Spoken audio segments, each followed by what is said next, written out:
Ce nouvel épisode nous fait traverser les océans. Nous quittons Rome pour nous retrouver désormais au Brésil, à Rio de Janeiro plus précisément. Monument emblématique du pays, le Christ Rédempteur, juché sur le mont Corcovado, veille sur les cariocas, les habitants de Rio, sur les plages de Lebon et de Copacabana, mais aussi sur le stade Maracanã, un autre symbole fort de cette nation.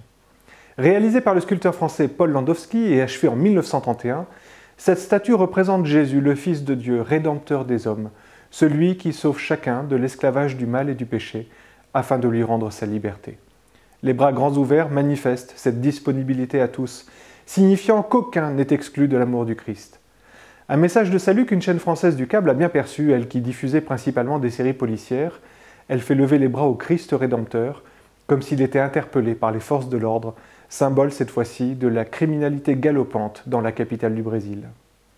Mais notre statue peut aussi baisser les bras pour une publicité vantant les mérites d'un déodorant masculin, parce qu'au pays du foot, l'hygiène corporelle est bien évidemment à surveiller.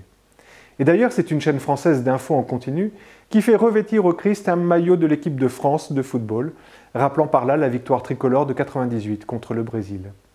Et pour arroser une victoire, rien tel qu'une bonne bière, à boire avec modération bien évidemment, même si elle n'est pas française.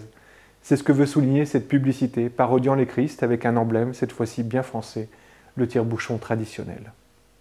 Et en avant vers d'autres victoires, semble nous dire cette campagne d'une marque de pneumatiques qui fait de l'attaquant brésilien Ronaldo son nouveau sauveur.